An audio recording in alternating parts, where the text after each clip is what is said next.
Murphy. It's a bar and restaurant, and they have live music there. And tonight, who's playing? Our friend Billy and his band. What's the name of it? Electric Circus. Electric Circus. That's a cool name. They play 80s metal. They play all kinds of good music. It is fucking supposedly going to be a fantastic time. So we're gonna head there. All right. So we're here at Chevelles, Murphy, North Carolina. We're about to go in, see what's going on. See if we can't find a little space to set up. Maybe we'll set up the equipment. We got some microphones here. We might get to interview a bunch of people, find out what's really going on and how they live in life out here in North Carolina. That's right.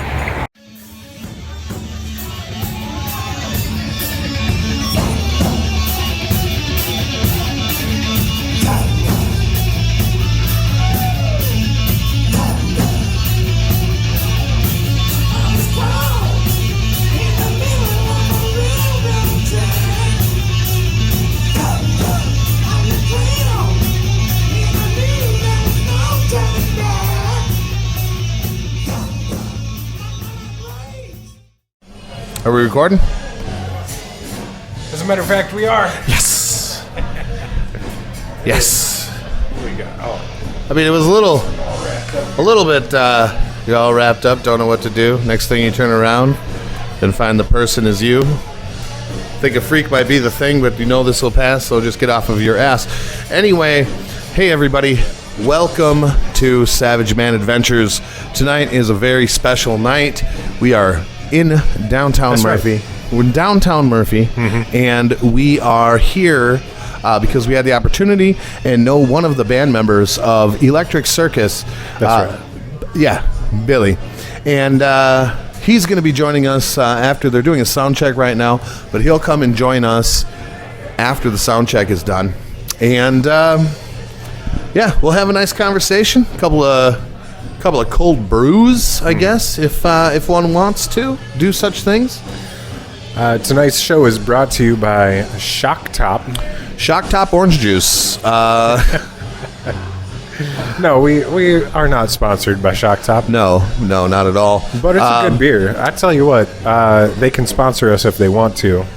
I would drink it. I don't drink beer often, Yeah. but when I do, it's a Shock Top. Yeah, yeah. Anyway, Shock Top, whatever. So anyway, so we decided to come down here to see the band and everything, and we're talking about earlier today, just like spur of the moment. This is totally spur of the moment. Am I right?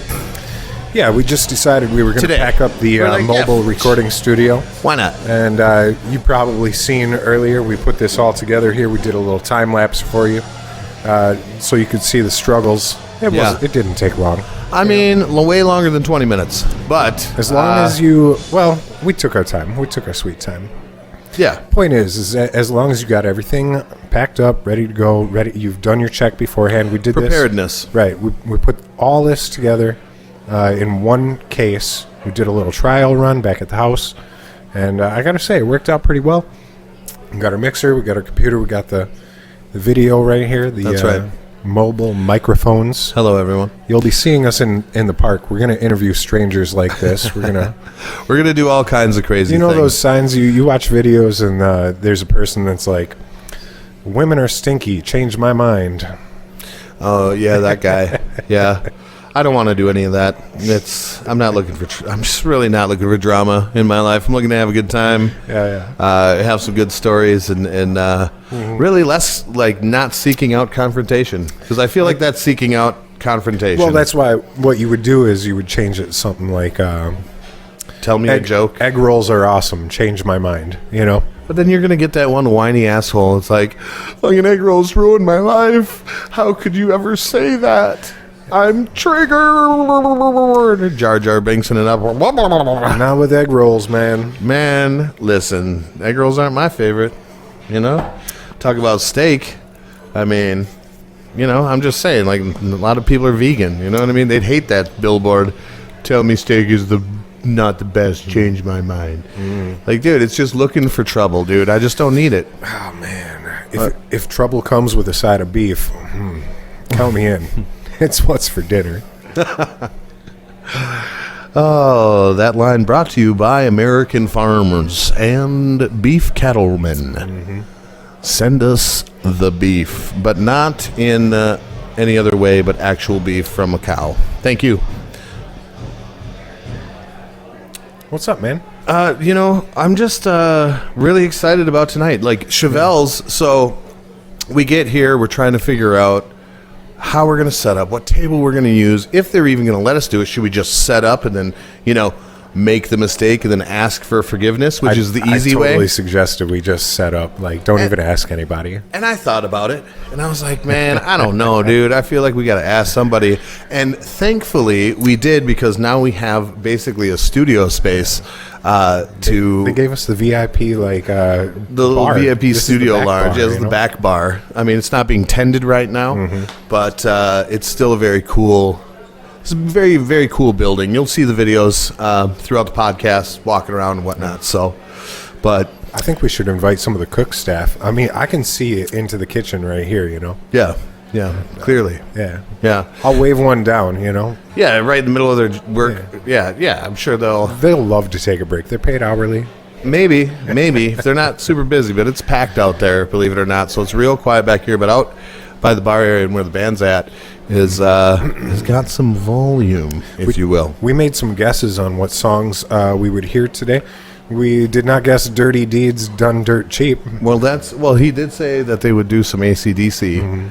The drummer, got to meet the drummer as well.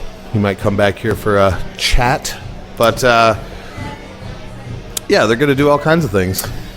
This is still their sound check, isn't it? Yeah. Oh, okay. They're just playing around. They're having a good time. As are we. This is technically a sound check. Yeah, really. Mm-hmm. To get the levels and see what's up. Yeah, I'm the sound guy. He's got the hat. It's official. It's official, Yeah. Yeah, but we just feel blessed and feel really happy that we did this. And I mean, I don't know, how you doing, man? I like this place. This is about the third time we've been to this particular bar. It's got a good vibe to it. Wait staff is really friendly. All the servers, all the bartenders, they don't give you too much attention. Well, I mean, it's real busy. This place is one of those places. Bring your own flag. Just bring like a... at an auction? Yeah. In an auction marker. That's right. Come on, pretty little, let me get you a sign. I think the move would be to get a flag of the kind of beer that you like to drink. Maybe if you're a distributor, if you're into making beer, you should definitely, how you give out coasters? I mean, you could technically just use a coaster, but if you could get coasters, like those triangle coasters, just put a little stick on the end of it, right? Yeah, a little stick on the... Yeah, you could just hold your coaster of the beer that you want. It's like an auction tag, You could. Yeah. I dig that. I like that the a lot. idea, Yeah, I dig that a lot. Mm-hmm. Yeah. It gets loud in a bar often. Always, really. You want to be yelling at your bartender? Yeah. I didn't even want to yell at him. I was like, we're bringing the headphones, because that way we can hear ourselves when we're talking to each other. And it's not madness, Yeah. if you will. Yeah. Yeah. And I think madness. it works out pretty well. Yeah, it seems to be. We're not screaming at each other over the music. No, we're not. No, we're not at all. In fact, I could speak just like this and be real calm and cool. Welcome to NPR, and my name is Jim Jimmers, and we're listening to Smooth Operation of the Operation Nation on NPR. Shout out to NPR. Change your narratives. Anyway. If you're anything like me, this is a good one. They're playing a little Warrant, I believe. When I dream of you, when the night and freedom, only yesterday, walking hand in hand, and I'll be there for.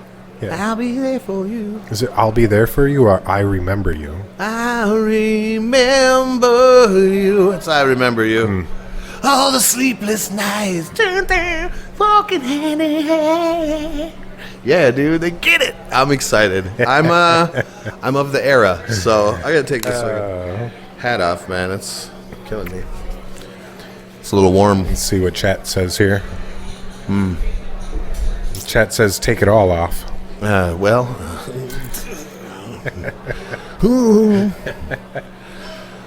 No. Yeah, so it seems like a good little turnout. I don't know. You haven't been out there since we came back in from the outside, but it is packed, man. I bet. And there's, some people that probably want to see us and chat with a little bit. Electric what? Electric Circus is the name of this. Right. And they're a cover band, The drummer, I was speaking with the drummer, and hopefully we'll get an opportunity to talk with him more, but he was talking about how there are, a few other local bands that do covers like they do, but they're more of the theatrical, like making fun of it kind of thing, and they'll even really? like tell jokes about the songs they're about to sing, or I think and they go overtly over the top with the dress, with the big hair, it's cornball. Yeah, it's like cornball. It's basically like hairball in Minnesota. Like those guys are very popular band. Very popular, and people love them, and that's great, But they have a shtick. It's like all, If you do it for the kids, it's fine. You know what? Even if you do it for the grown-up kids, it's fine too. And look at you go to a bar. What are you going to find? You're going to find a bunch of grown-up kids. Yeah, to each their own. So. Yeah, I don't know what else to say. Had some wings. The wings are decent here. Mediocre. They're okay. They had a lobster special, you were telling me. That's right. And it sold out, so it was popular today, for sure. Mm-hmm. And they're close enough to the coast for fresh lobster, I think. Yeah, we're probably 6 hours away. The one thing they don't seem to do very well down here in the South? What's that? It's in Florida, it's in Alabama, everywhere. It's hard to keep meat and dairy products fresh, man. Yeah. Yeah, I noticed my milk is starting to turn already. Yeah. And it's like, I only had that thing in there for... You could get milk fresh from the store. It's not fresh, I'll tell you that. That refrigerator is not working in the truck because it expires in 2 weeks and it's already sour. I don't understand. No, I do understand. It's too warm. Yeah. Probably. It's a little too warm. Yeah.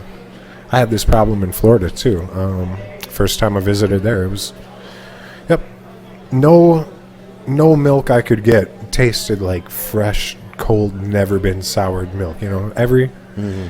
Every bit of it was warm at some point. Well, that's why I believe that, the farther south you go, Florida, for example, be drinking skim milk and not whole milk. Because it's been through the pasteurization process longer, which eliminates a lot of the fats. So I love the fat, man. I know, but that's what the curdle comes from. That's why it disintegrates so quickly. Sure. Yeah. Yeah. Mm-hmm. Where you can't get milk? You could probably get it, but it'd be expensive as fuck. Hawaii. Yeah, well, of course. Yeah. In Puerto Rico as well. Yeah. The milk is like $8 a gallon. It's like it's unbelievable. Yeah. At least when I was there, I could be wrong. I mean, it might be cheaper than that, but it seemed like it was a small fortune, So. Yeah. Now, you spoke to the bassist of Electric. I did not speak. No, you spoke to the drummer. Yes. The drummer of Electric Circus. That's true. And what's his name?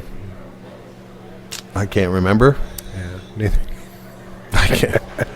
I mean, this is barely remember the name is of the very band. spur of the moment. So, we're gonna have to cut that out because we're doing this So I'm just bad with names. I'm terrible with names too. It's a great band. Maybe we won't cut it out. I don't know. What you have to do is associate it with something. All right. So the name of the band is what? Electric Circus. Correct.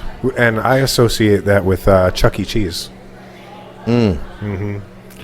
Okay.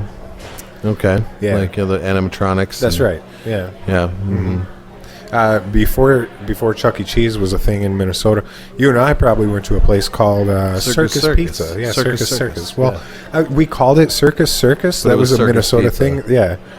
Why? I don't know. Probably because of the Little Caesar's gnome guy going pizza, pizza. Yeah. Circus. It's a duck, gray duck kind of thing, you know? Or goose. Yeah. Were you a goose guy or were you a Gray duck kind of Gray fella? duck all the way. Why is that? I'm a gray duck guy too, you know? Well, I mean, because I can't give you a straight answer on that. No, I don't. It's culture. It's just how we were raised. That's you know. Somebody 100 years ago in this region fucked it up for us, in our regions. Well, that there's not a goose. That there's a gray duck. So it's duck, gray duck. You know. Yeah. It's this goose nonsense. We found something out interesting about geese recently. Did we? Yeah. Yeah. Yeah. Goose eggs are ridiculously expensive. Hence the golden goose. You see. Yeah. You get yourself a dozen gaggle of geese. You can get a dozen goose eggs for around $500. Yeah, it was like $460. Yeah, it was for a dozen geese eggs. Yep. And I swear to God, if I see geese crossing the street early spring, Minnesota, I'm finding those fucking. I don't know how illegal it is. It's probably illegal. You don't want fertilized egg. Well, you got to get it early. You know, they're laying their eggs there, but they're fertilizing them on the spot. They're already coupled and partnered together. Well, that's their deal. You think you have to have a permit for something like that? Harvesting eggs from the Canadian geese? Yeah, that's right. I don't know. It's not something I would ever look up to, like something I'd want to do. But I think that's some information you should find out. If I'm gonna grab some geese eggs, I don't think you're gonna do it. Listen, I'll bet you $500 that you will not collect a single goose egg and eat it this spring or fall or whatever summer.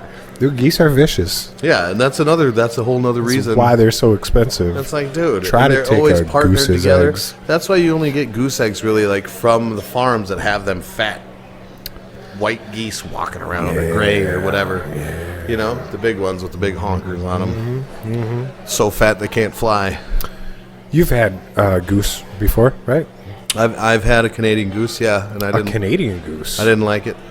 How about like one of those white geese? No, I've never had an actual like. Is that called a swan? Fat like. Is a swan different from a goose? A swan is different from a goose because it's a swan, but they're still related to the goose. But you're talking about like a farm goose, fat farm goose. That's right. That might be different. I think it would be because you've had duck before, and I've had some mallard.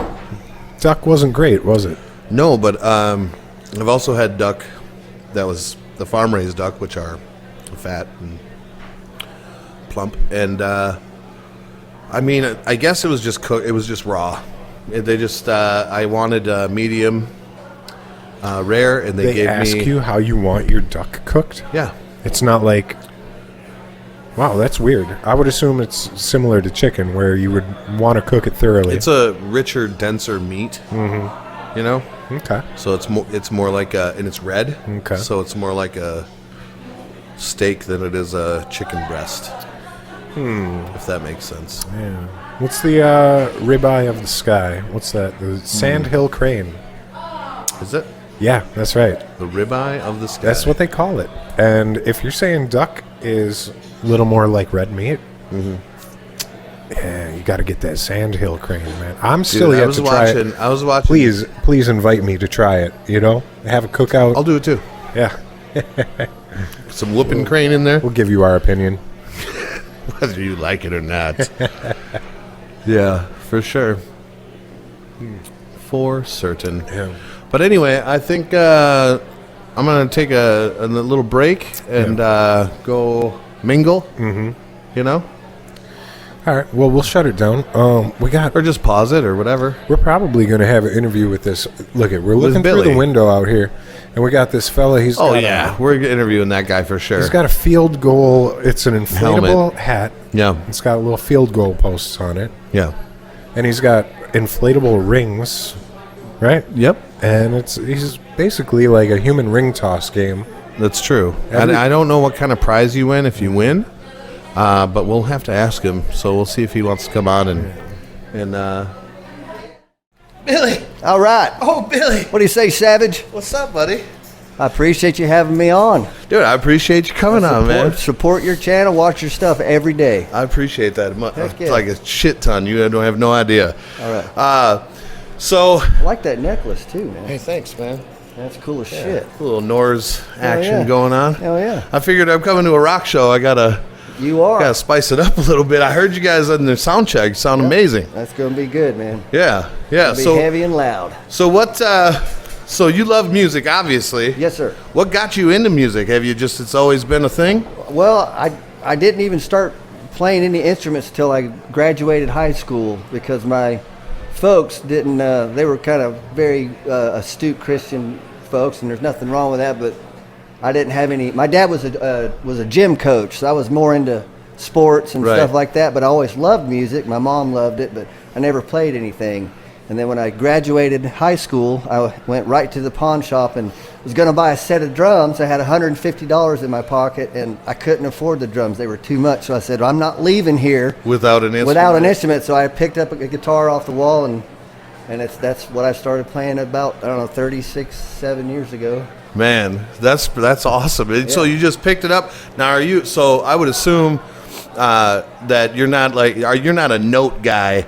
You're more of you hear it and you just. I don't read music. Right, that's what I mean. I've never had any lessons, but I just play by ear. Yeah, that's what I'm getting at. I listen to it and try to figure it out. Yep. And with the internet nowadays, see, back in the day, you didn't have YouTube. The books of tablature. Where? We had books, man. We had to go, buy the books at the music store to get the tablature. Yeah. To if we wanted that, but we were young kids. We couldn't. Those books were like $40-50 a piece. Yeah, those are spent. I mean, damn near the price of the guitar. Right. Exactly. So, are you born? So you said you waited till you graduated. Where'd you graduate from? Like, where are you from? Are you from around here? Well, I was born in Dalton, Georgia, but my parents lived in Chattanooga at the time, and I lived there till I was 6, and I moved to Asheville till I was 17. Then I moved to Florida till I was 30-something, and I've been back here for 23 years now. And you're married, so yeah. What's her name, and when did you meet the love of your life? Rana is her name, and Rana. I met her. Shout out to Rana. Yes, Rana. I met her when I was a junior in high school, and she was a freshman. And we dated for 4 years, and then we got married when she was 18 and I was 21. Woo! And we've got 2 kids and 2 grandkids. Oh, man. Yeah, we're old fogies. Well, I'll tell you what, you both don't look like you'd have grandkids. Well, I'll tell you that much. Thank you, Savage. I'm just saying, man. I got a 19-year-old, and he's in college. Shout out to Logan. And, Logan. Luckily no grandkids yet. That's all right, man. Luckily no grandkids. Well, ours are very young, but they're awesome when you get them, man. I know, I bet. They're awesome. They're awesome. Yeah. That's cool. Yeah. So the show tonight, how many members are in your band? We got 4. You got 4? Yep. 4 members. You do lead guitar. Lead guitar. Shred lead guitar. We'll see. I bet you're going to do great. And then what kind of music is Electric Circus, man, for the people that don't know? We're going to play 80s rock. 80s Lots rock. of AC/DC and Motley Crue and Guns N' beautiful. Roses and Ozzy and Kiss and Judas Priest and Metallica. Dude. All that stuff. All the good stuff from the 80s. And Bon Jovi and Journey and all that kind of stuff. All the good stuff, not the screamo. Yeah. No, it's going to be good, man. Yeah, I'm excited. I hope you're going to get some of it and you're going to put it for on sure. there. Yeah, I'll be walking around. We don't have professional cameras yet because we're That's all still right. very young Do it around on your here. phone. But we're doing it on the phone. They got 4K cameras on there anyway. And we'll walk around and do some videotaping. You guys shredding. Absolutely. Get up close. You guys got fog and shit. I saw the skulls on the speakers. They light up. They shoot anything out of their faces or anything? No, just little blinking lights. But we got lasers and smoke and a bunch of controlled lights that do all kind of cool stuff. Dude, this pro. But this place is kind of small, so we can't pull everything out. There's not enough room on stage, but it'll be a good show, I promise. We got strobe lights, and we're a bunch of old fogies, but we still like to rock. I spoke with so the members of your band. Can we get their names? So you're Billy. You're on lead guitar. Yep, and Eric Smith is a lead singer. He plays lead guitar as well. He plays keyboards and 12-string. Oh man! And then Dwayne Cole He plays bass and lead singer. We have 2 lead singers because one does more of the Journey type, and the other one does more the of the lower AC/DC, voice, yeah. You know, the Screamo gruffier voice. Not really screamo, but you know, Back in Black stuff. It's like that low voice. Yeah.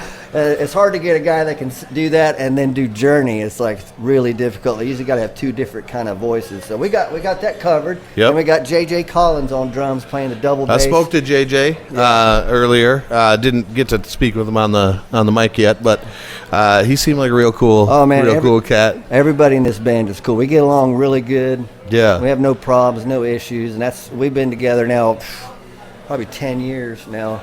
You know, and it's one of those things where it's like, you know, you see a lot of these, I don't know, I've seen a lot of 80s cover bands, you know, and they're usually all just like, you know, like they almost make it like a satire, you know? Well, yeah, I mean. And it sounds like you guys actually, you know, you're doing it because you love to play the music. Oh, man, it's like so good. Right, you know? Music. Yeah, and so that's like that's refreshing, I think. Oh, yeah. When it comes to like, you know, 80s cover bands. I mean, shit, man, you're doing it for the love of doing it. Certainly not doing it for the money.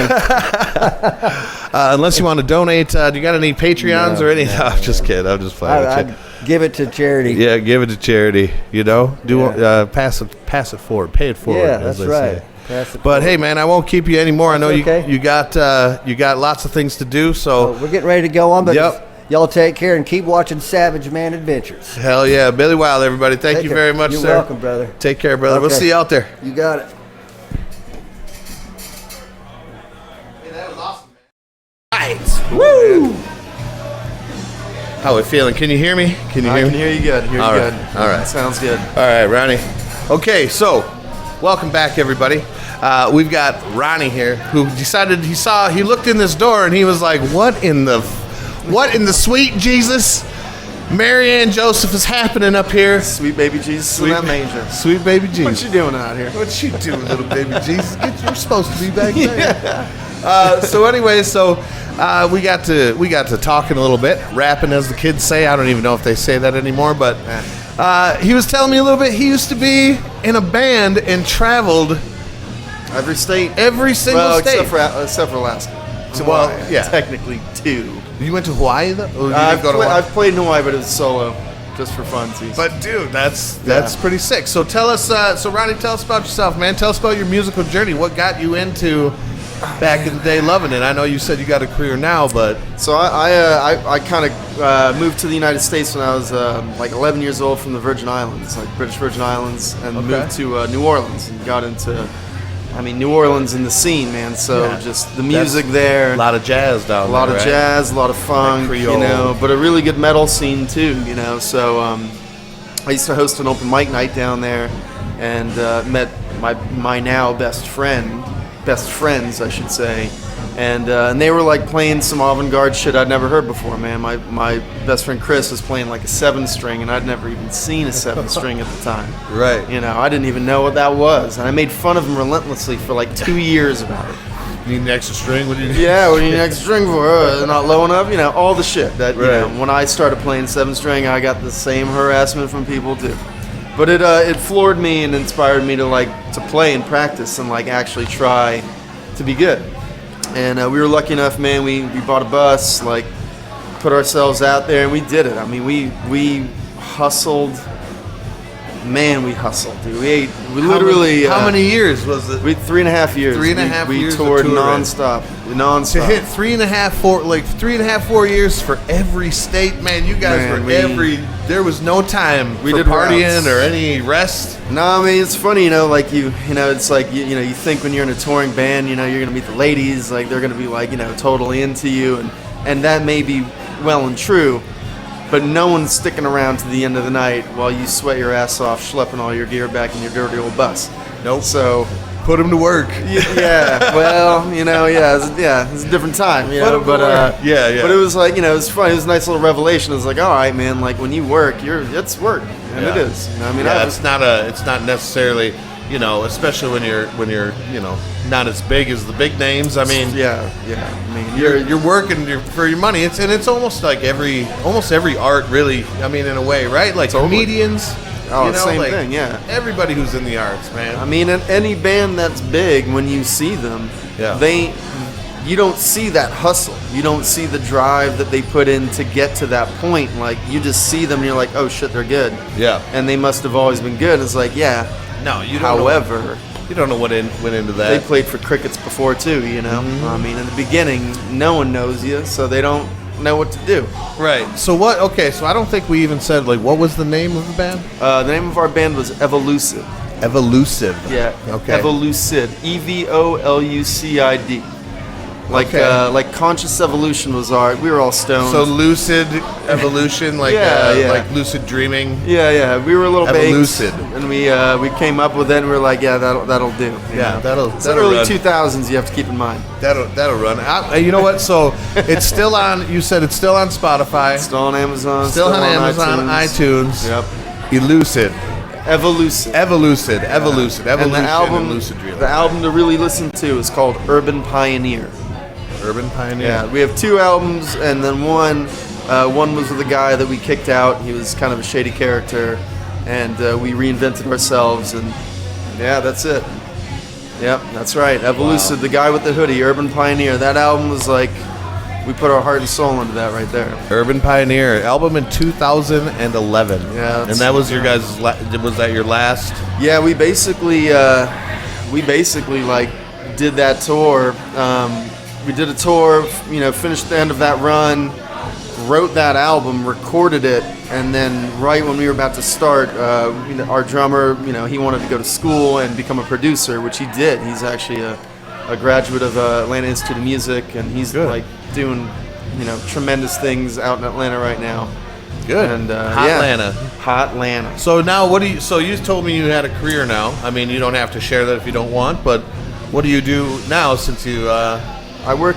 So I work in the deep sea. I'm a mechanical engineer. I work with ROVs, remote operated vehicles, and for like deep sea exploration, it's and all purely that? science. Yeah, I don't do oil patch stuff. It's all it's, you know, And oil papping is probably finding the oil. basically Yeah. you work in the Gulf or you work off the coast of Brazil where these giant oil patches are. But we don't do that. I mean, we travel all over the world. In fact, I fly to Hawaii tomorrow to go mobilize our vehicle onto a ship for like a week, and then I'll be back home chilling. Dude, that's It's a very trip. very cool job. What a trip! Yeah, man. it's a cool job, man. That It is It's amazing. awesome. But yeah, I mean, I've traveled the world doing it, man. I've been, you know, nearly almost 50 countries. So. All right, what have you seen, man? Like, tell us. The accomplishment is where it came from. That's right. The accomplishment He is where knows. it came from. Yep. So, man, you see crazy shit all the time. It's you know, when you're, so to think about it, we got like, it's a small vehicle. It's about the size of a small bus, you know, and it's just got like lights and cameras and arms. But you're just sitting still doing your work, and everything in the water column is flying by you. So you'll see stuff that's probably never been seen by a human before all the time for like 20 seconds. And then it's gone, and you're like, oh shit. Like, what the fuck was that? What was that? What you was know, that? yeah, where did it go? And it's like, it's gone. Yeah. You know, so it's, I mean, you see, we discover things, we've discovered some crazy stuff over the years. I've been doing this off and on for almost 17 years now. So what's the craziest thing, though? Craziest thing. Yeah, I mean, oh man. Have you seen one of those devil octopus things or anything? Oh, our tourists? No, I've never seen the devil squid, but I've seen a Dumbo octopus. I actually got to go down in the submarine that discovered the Titanic, the Alvin, and I went 3,000 meters underwater in this submarine, totally by a lottery. Like, you know, the ship they did this thing, and it was like, you know, they have to do these engineering dives, and so occasionally they'll bring in crew who get to go down, and I was one of the lucky ones, you know. And saw Dumbo octopus. We saw some crazy creature I can't even pronounce, and you know, we flew up a mountain. It was fucking epic. You know, it was amazing. A mountain under the ocean. Yeah, That's 1,500 meters tall. You know, yeah, it was like a legit mountain. You know? I would get claustrophobia. I would be like, You'd think, but nah. I mean, you know, it's weird. Like I'd worked with this vehicle for a long time, and as soon as you get in there, you're like, holy shit. You know, you pucker a little bit. Yeah. But the second you start to go down and you see the transition, you watch light disappear, you know, and then you fly down in the total darkness for like an hour and a half, and then they turn the lights on, and it's like, holy shit, your mind is blown, you know. I mean, you don't have time to panic. All that's there's out the window. it's just you know? all wonder at this point. It is, yeah. And if anything goes wrong, you're dead in a second. So, like, Yeah. not even a second. So it doesn't really matter Doesn't even anyway. matter, yeah. Something goes wrong, it's over. Yeah, you make your peace, man, you know? Yeah. Right. You're going in the tin can, man. It's like... I was going to be an underwater welder, Oh, awesome, but yeah. I wanted to do inland. And because there's need for it, you know? Totally. The only reason Totally. why I didn't do the ocean was because no way. I couldn't do that. To live inside a submarine that's 3,000 down and then to go another, like I don't know. It's not for That's everybody. close quarters No, and, it's not and for a everybody, pressurized yeah. tank, you know? You see people... We've seen people, like, lose their marbles and, Yeah. you know, definitely... Down there too long, you You're know? down, yeah, I mean, yeah, or you're just out there too long because you know you're out on a ship for. I mean, I used to do 2-month, 3-month hitches. You know, sometimes you're at sea for like 60 straight days. So what did you do to like keep your mind fresh so you didn't lose it? You know what I mean? How'd you keep yourself busy? Play guitar, man. Play guitar, shred it. See, already had a hobby. That's Yeah. why. Yeah. A hobby. I would say a career, a whole musical career. Well, I had my time in the sun. I just recently got a band started again, like not even a month ago. So I'm What's like, the name of this band now? It's called Banyan. Banyan. Banyan. Banyan. Sounds. Hold on. I'm probably going to be wrong, but I'm going to guess the music. I'll take the guess. Just by the name, Banyan. Like it sounds like it could go two ways. I feel like it's still gonna be like kind of a tribal vibe, but like Peruvian or it could be, or it could go the Viking way, like more of like, you know what I'm saying, like a metal. There's metal influence, but it's like high octane rock and funk, you know, with a lot of jazz influence. Like it's actually I've got the other guitar player from Evolucid who's playing drums. He's like, phenomenal drummer as well. So Sweet. We've been playing together for 20 years, man. So we just like we have that feel. We have that vibe. Yeah. Of, I can play anything, and he's right there. Like we just know each other. So it's a lot of it's improv. We've been playing together for so long, and there's a bass player here in this town named John Rutherford who he's in like 5 bands right now, I think. But he's one of those guys, man. Like anywhere you want to go, he's right there, and he's the most to watch him play is a true joy. He fucking rocks, and like you feel it. So we're like totally pumped. It's all experimental, it's a bunch of like original songs, but then we do a lot of improv. We'll literally just jam on stage. But we've been playing for, I've been playing for now 23 years, and So it's like you could almost, because you guys are at a level in your craft and in your passion to be like, when the song is done. So you can just improv a 4 to 8 minute song and just both know when you're both done. Like, totally. And we do like selective, we do selective covers. We don't want to do this. We live in an area here in the South, man. I mean, there's a particular music that's hyper popular here, and we may do a couple of songs to keep people, Interested, more engaged. So they're not just like, oh shit, this is over my head. But primarily, it's just like driving funk and rock. That's what we wanted to do. Driving funk and rock. Yeah. I'm excited. I want to hear it. We play March 10th here at Chevelles. March 10th. We will still be in the area. All right. Well, So I hope to see you. Hell hope yeah. to see you. All right, Ryan. Well, hey, man, it was really good talking with you. It's been a pleasure. It's definitely been a Great pleasure. conversation, Hey, man. brother. Good to Absolutely. meet you. Yeah. Thanks. We'll see you man. on March 10th. All right. All right, man. I'll Thanks. look out for it. Bye. I know, right? So anyway, we have an audience. Hello. Hey. Observing. You want to come sit with us? Yeah, come have a seat. Come have a seat. Come on. She's good. Well, anyway, Levi, how you doing, man? I'm good, man. I'm on this side of the dirt. Things Yep. are good. Things are good. What do you think of the band tonight?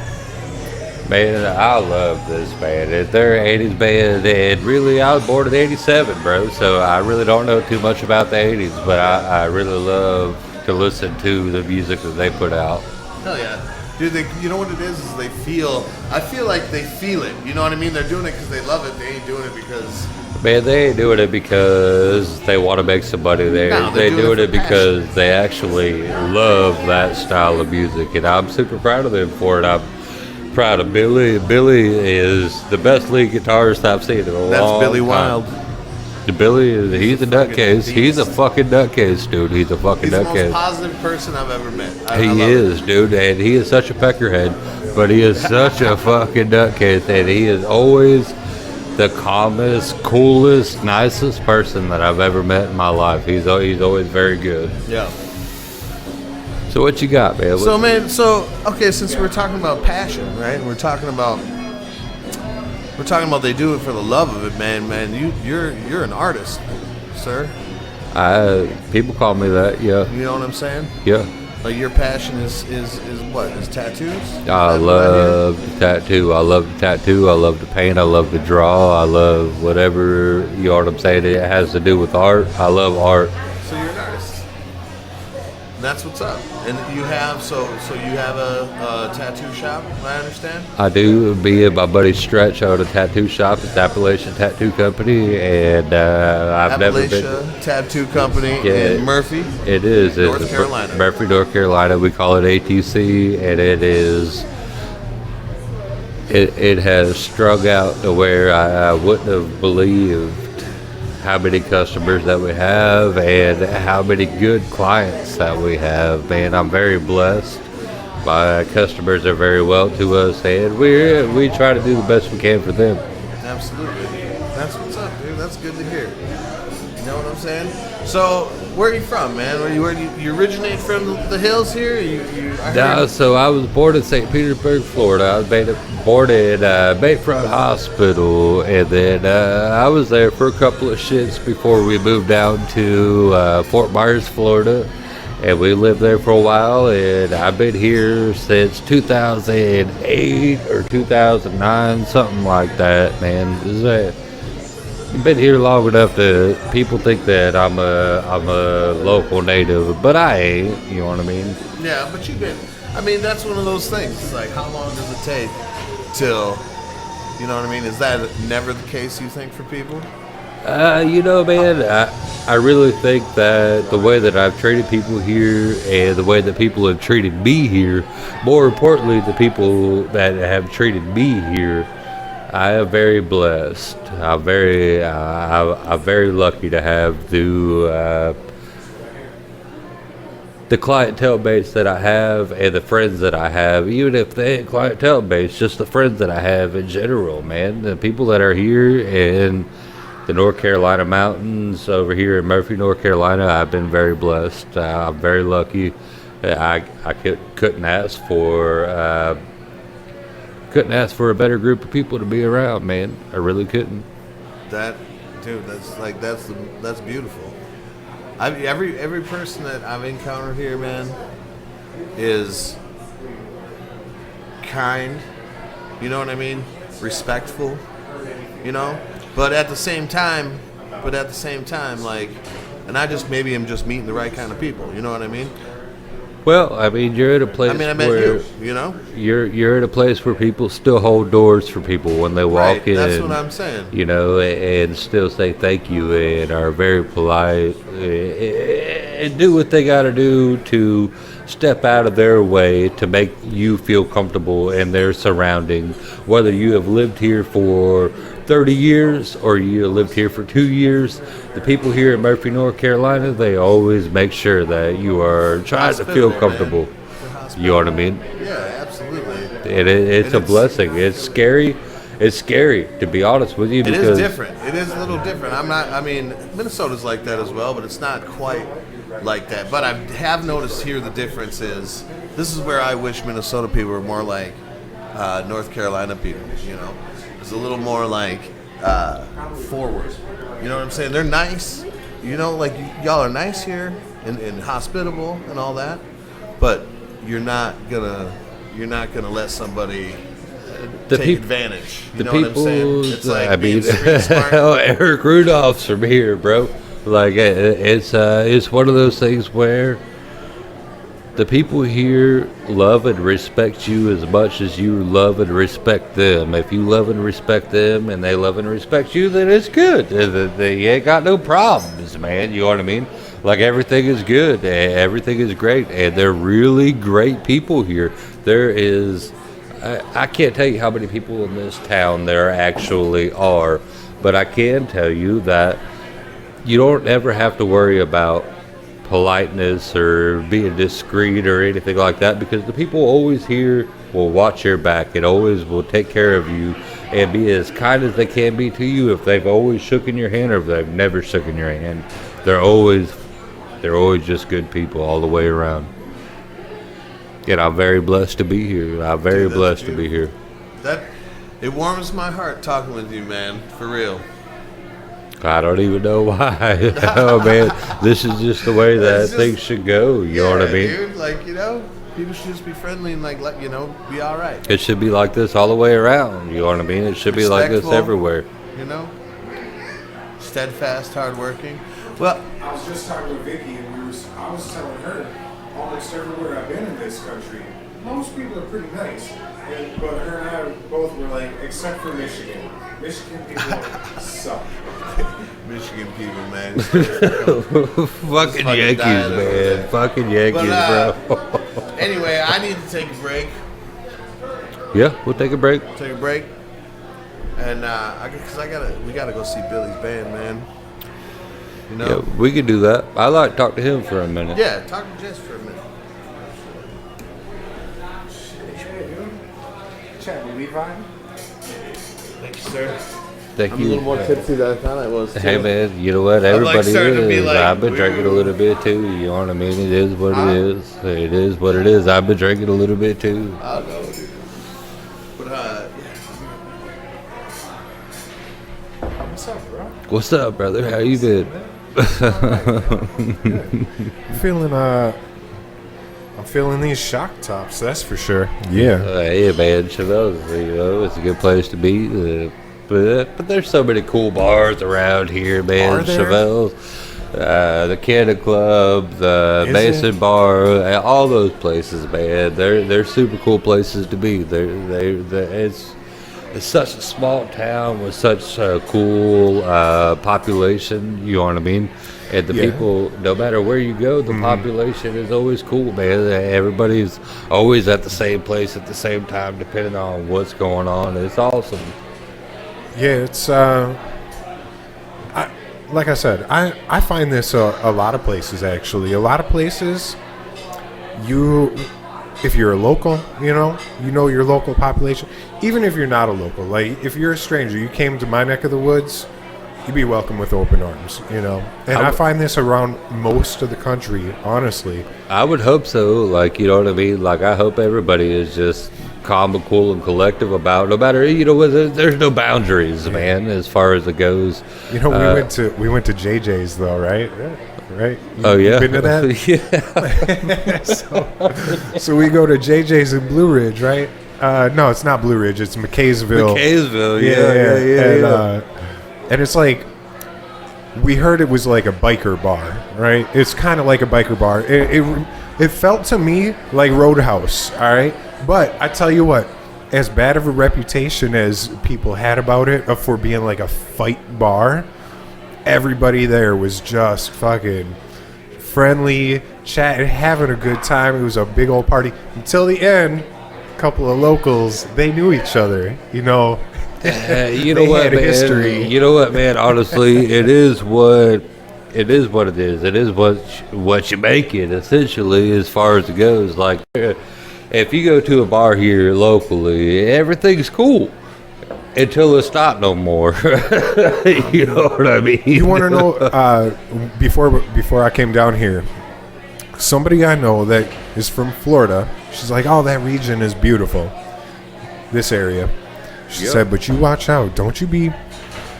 Watch out when you're flirting with girls, because those Southern boys, I'll tell you this, man. they don't take kindly." So I got married. So when I moved here, I got married, and I met this beautiful girl, you know, and I was camping when I met her. Fuck, I was camping, bro. And I met her, and, you know, we ain't spent but a couple weeks apart since we got together. We've been together for 14 years now, and she is amazing. She's a great woman. Now, I'll tell you this. You go into a bar, and you try to pick up a girl, so did 19 other fucking people in this small town bar. You know what I mean? Like, you ain't winning. That's what I'm saying. Like, and there was like an element she was warning me of, like, they'll beat your ass for even being around there. Like, Yeah, the middle of the country, bro. Like, it's far east country, but it's more south than most people can imagine. you think that would actually happen though? You think you and your buddies would gang up on some foreign, like somebody from let's say they're not from around here, right? Some visitor, and he's hitting on girls in the bar, right? All right, so I'll say this, and I'll say this. It's a single girl. Let's just mind you, it's a single girl. I'll say this as most appropriately as I can. If she's a single girl, she finds you attractive and she wants to hang out with you, cool, man, that's awesome, that's great.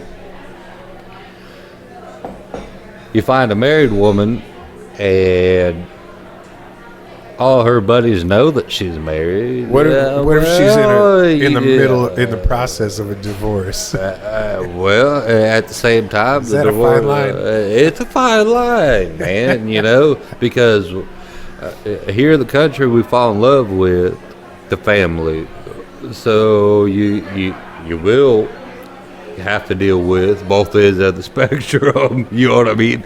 You have to deal with the girl and the guy. And if you're flirting with the girl while the guy's still comfortably around, then hell, you're gonna have some problems. The old boys are gonna get you. It's just, that's the South for you. That's just what it is. And I hate that for the people that want to come in and try to do things that, you know, they want to be comfortable. They want to hook up with an old lady, whatever it is. But at the same time, make sure you're selective. Well, yeah, I mean, obviously, there's a lot of songs about this, you know, flirting with somebody's old lady. You just, you don't want to be doing it in most places, to be honest. Just make sure your hands are clean. That's all. Yeah, that's all. You know what I'm saying? Yeah. We were talking outside. We figured we'd bring it back in. I was asking you what you respected more, because you are a tattoo artist, and you have art that you've created, and then you have art that people bring to you that they've created, and then also you've got probably what I would consider clip art, right? Like some stuff they found on the internet, or they saw it on a celebrity, and they were like, "Hey, I want a tattoo like this." So the way that I do things are. The question was, though, what do you respect more? You know, do you respect the people that want your art, or the people that create art and want you to put it on them? I want to make sure that the people that want to get tattooed the way they want to get tattooed. So you don't have a preference if it's something you've created or if it's something they've created? No, that's not the truth. What I want to do, I want to do my custom art. I was very blessed. So I landed in a shop. It was Rockabilly Tattoo. And I landed there with Dave Poole and Chris Blaylock. And both of those guys were so kind to me, and they taught me so many things that, shit, I shouldn't have learned no fucking place else. I really shouldn't have learned it. Honestly, it's one of those things to where I was blessed to run into these two guys. Dave Poole, he taught me just about everything that I fucking know. That guy, tattooing? Yes. He taught me the very basics to the most technical aspects of what it is. Chris Blaylock, Chris Blaylock is one of the best tattooers that I know. As far as Dave Poole, another one of the best tattooers that I know, and he introduced me to many people that I shouldn't have fucking known. He introduced me to Philadelphia Eddie. He introduced me to Stan Bowery. He introduced me to Burt Crack. He introduced me to Nate Diaz. He introduced me to Chris Slota. He introduced me to a whole bunch of fucking artists that I shouldn't have. And PL's, goddamn PL, that guy, he is hands down one of the best artists that I've ever fucking seen in my life. Lauren Buck Morris. I got to work with all these guys, and those guys have taught me the way that tattooing should be, opposed to tattooing for money or tattooing just because it's a living. It's not a fucking living. It's not a fucking living. It's a lifestyle. And Dave Poole taught me that. Chris Blaylock taught me that. Chris Slota taught me that. PL taught me that. Chris Slota taught me that. All these guys, man, I was so blessed to fucking meet these dudes. And now I'll say this. I opened up my own shop. I opened up with a guy named Stretch. Stretch is one of the best artists that I've ever fucking worked with. Without a doubt, one of the best artists I ever worked with. If I got a question, me and him been tattooing about the same time. If I ever got a question, I'll ask him. He'll help me out. If he's ever got a question about me, as far as, because I do traditional tattoos. I love doing traditional tattoos. I absolutely love it. And if he's got a question about traditional tattoos, I'll help him out. If I got a question about realistic tattoos, he'll help me out. I am the most blessed tattooer that you will ever meet in your life, because I have got to meet so many fucking good tattooers and got to work with so many fucking good tattooers that I learn every fucking day, every single time I fucking tattoo is something different. I'm very blessed and I'm very lucky. I own Appalachian Tattoo Shop with my buddy Stretch. Stretch is not even my buddy, he's my family. Stretch Inc. on Instagram. What'd you start when you first started drawing? Like, you were probably pretty young, right? Well, what was it that... Do you remember that first thing that you were like, I have to get this down pat? You know what I'm saying? Like, for me, for instance, I must have been in like second grade, and we had this like whole setup where you could be... It was like an engineering drawing kind of thing where you would draw like an airplane, and I remember it was like, I gotta get this fucking down pat. And after that, I started drawing like baseball logos, like team logos, emblems. Then I moved to like cartoon characters and stuff like that. You remember that first thing that you were like obsessed with drawing? No. I was a graffiti artist. I love doing graffiti. I love doing graffiti names and graffiti whatever it was. Calligraphy, Yeah. were you into that? Man, my lettering, the other reason why my lettering is the way that it is because of Dave Poole. Yeah. Dave Poole fucking showed me the way that it should be done, and he was very fucking kind with it. Is he also a tagger? He's not a tagger, dude. He's just a fucking... He's a fucking good tattooer, bro. He's been tattooing for fucking years and years and years. You were saying, like, you know, some of your early roots were graffiti. Right. Well, I was that kid that fucking drew on desks that everybody fucking hated. You know what I mean? I was that guy. I do know what you know mean. what I mean? I was the guy that got ISS for fucking drawing on desks instead of doing my fucking homework. Every day. Or whatever the fuck it was. You know what, man? Like, honestly... I'm a white trash fucking tattooer. Let me tell you a story. I was in senior year in high school, and I had a friend. He was 2 years younger than me. He was in 10th grade. And me and him, we were both taggers, right? And we knew each other. We just, like, met each other that year. Yep. We both sat at the same desk in one particular classroom in different hours of the day, right? So yeah. At first it started out like I was drawing on the desk, and then he approached me. He was like, "Dude, were you were you drawing on this desk in this class? He's like, I sit at that desk. So for that whole semester, what we would do is I would draw like a half of a graffiti tag, right? And then I would fold it up and I'd put it underneath the desk where the little crossbar, you know? Yeah. And then later he'd pull that shit out and he'd do a half of it. And then we had these like full page collaborations. It made you feel good at the end of the day, dude. It made you feel good because you know what? You know what, dude? You were half of a full project. Well, it's fun when you have somebody that's into it, especially in such an underground community like that. Like, you've met a lot of tattoo artists, but not everybody is a fucking tattoo artist. So when you meet a good one, when you meet a fucking great one, and you're like sharing notes, like you and Stretch, for instance, like you and Stretch have a fucking bond that's like back and forth. Like you're showing him, he's showing you.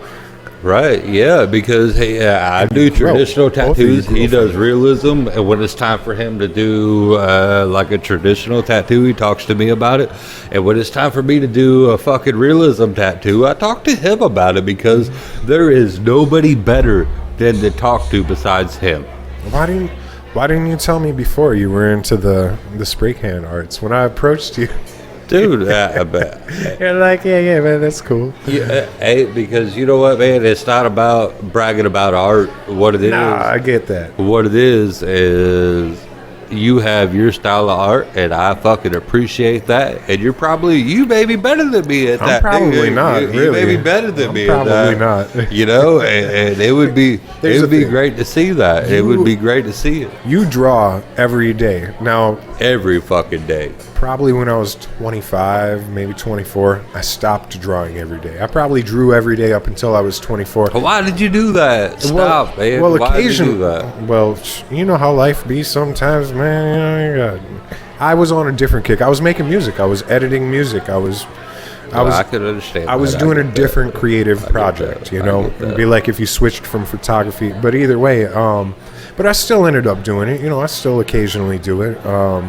But the fact that I don't do it every day and you do it every day, I know for sure, you know, your lines are on point. You know, they have to be.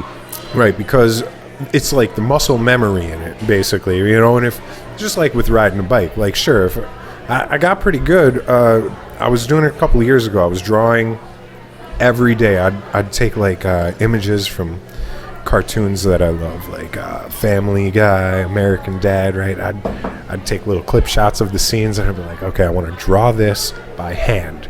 Because when I was younger, when I was doing it every day, like you're doing it every day, I could see the team logo or a fucking cartoon character and just to scale, you know, have it in the correct proportions.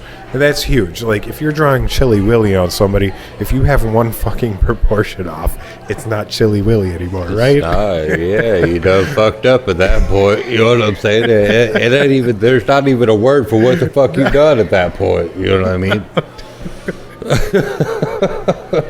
You done fucked up. Thank you guys so much. And I love y'all.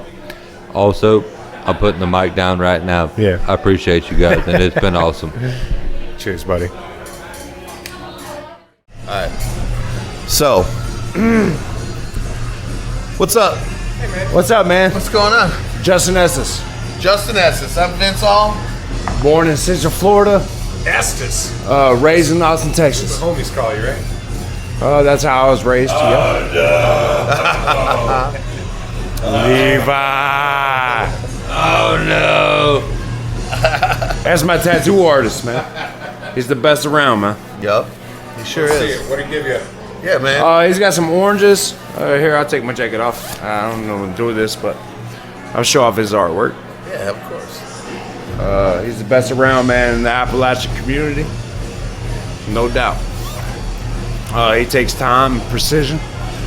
And he doesn't charge much as long as you're his friend.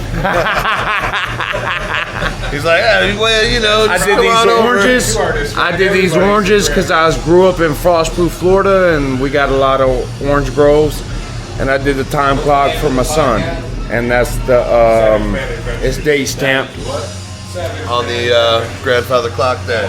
Yeah. Yeah, that's pretty It's dope. day stamped the time that my son was born.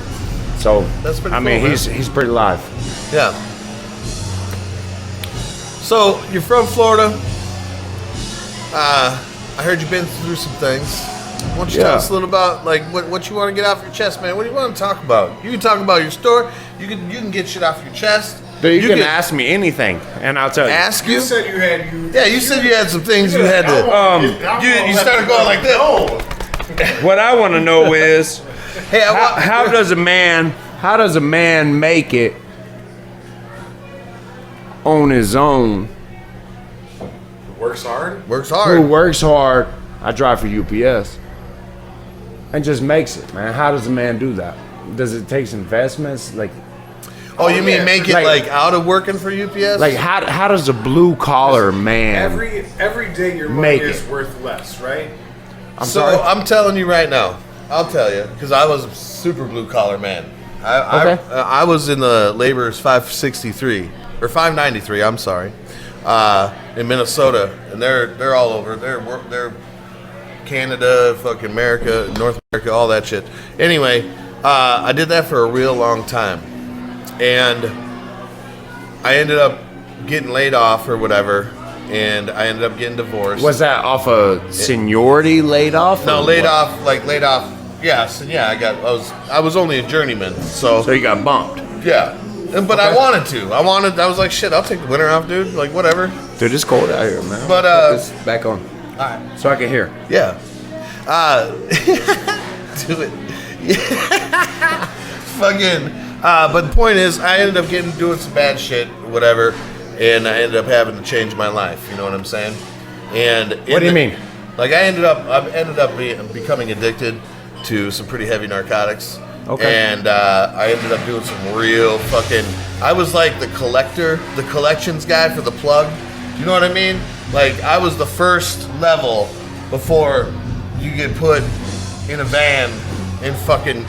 I've been there, done that. You know, yeah. So I did that, and like, so I did some real fucking shit like that has shaped me into who I am, but I'm not proud of. You know what I'm saying? I grew up in Polk County, Florida, Yeah. and I graduated high school. Man, I had a great lifestyle, and I graduated, and then the party stopped. We had that fun summer after Yeah. high school, and there was like 16 or 17 of us in a group, and then like the group started dwindling, and I caught myself at about 12 of us, and we were in abandoned single wide trailer passing around a light bulb smoking meth. Yep. And that was life changing. Yep. And I was Absolutely. one of them, and I was like, yeah, what are we doing?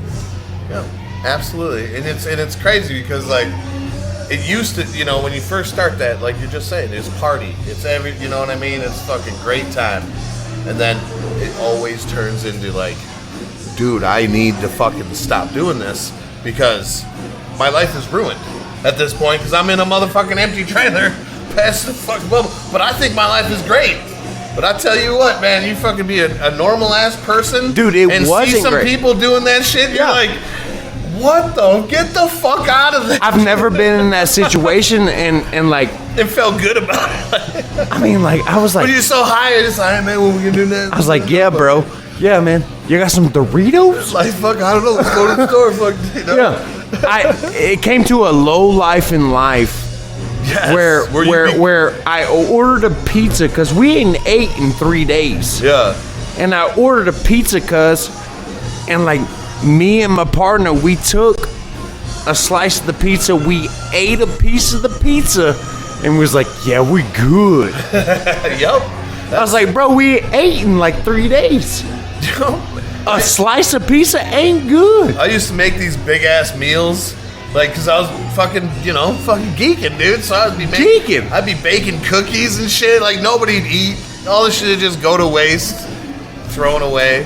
And it took a hard point in my life to where I realized that, like, yeah, bro, I ain't ate really no substantial food In a in while. like 2 or 3 days. Yeah.